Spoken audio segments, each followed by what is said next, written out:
कल्पना एक मध्यम वर्गीय परिवार से थी जिसने अपनी स्नातक की पढ़ाई पूरी कर ली थी और वो अपने घर पर ही छोटे बच्चों को ट्यूशन पढ़ाती थी।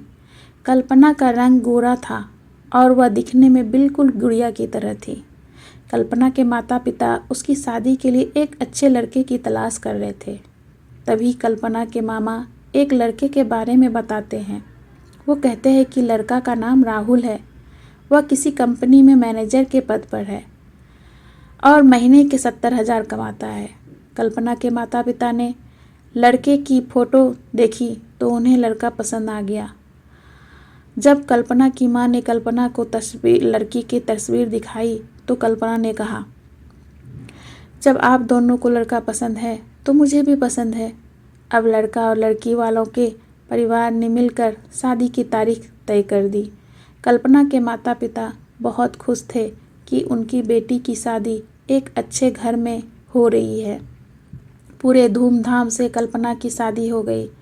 अब कल्पना अपने बचपन के घर को छोड़कर एक नए घर चली गई। कुछ दिन तो कल्पना को अपने माता पिता और अपने घर की बहुत याद आई। कल्पना की शादी के अब महीने बीत गए थे। अब उसके पति राहुल पहले जैसा व्यवहार कल्पना के साथ करता था। कल्पना से वो चिड़ा सा रहता था। राहुल अब ना पहले जैसा कल्पना को प्यार करता और ना ही उसकी बातों को मानता। कल्पना को समझ नहीं आ रहा था कि वो क्या करे। वो बस रोकर अपना दर्द को कम करने की कोशिश करती। एक दिन कल्पना को पता चला कि राहुल सिगरेट पीने के बहाने छत पे जाता है और किसी लड़की से बातें करता है। जब कल्पना ने राहुल से पूछा कि आप रोज़ाना छत पे जाकर किससे बातें करते हो, तो इस पे राहुल ने जवाब दिया कि वो मेरे ऑफिस का फ्रेंड है, बस उसी से बातें करता हूँ और तुम अपने काम से मतलब रखो, ज़्यादा सीआईडी बनने की ज़रूरत नहीं है। होली का दिन था। राहुल के कुछ दोस्त उसके घर आए थे। सभी ने घर पर पार्टी किया। उस दिन राहुल का एक दोस्त थोड़ा ज़्यादा ड्रिंक लिया था और उसने नशे में कल्पना के सामने जाकर कहा, भाभी आप इतनी प्यारी और मासूम हो, फिर भी राहुल भाई दिन भर उस घमंडी नेहा से बातें करते रहते हैं। लगता है आप राहुल भाई का सही से ख्याल नहीं रखते। ये सुनकर कल्पना का शक अब हकीकत बन चुका था। अगली सुबह जब कल्पना ने राहुल से पूछा कि ये नेहा कौन है और क्या लगती है आपकी? राहुल, मैं तुम्हें क्यों बताऊं? कल्पना, मैं बीवी ही हूँ आपकी। राहुल, देखो तुमसे पहले वो मेरे लाइफ में आई। कल्पना, तो फिर मुझसे शादी क्यों किया? राहुल, बस तुम अच्छी लगी इसलिए शादी कर लिया। कल्पना, अब तुम देखना मैं उस कमीनी लड़की को कैसे सबक सिखाता हूँ।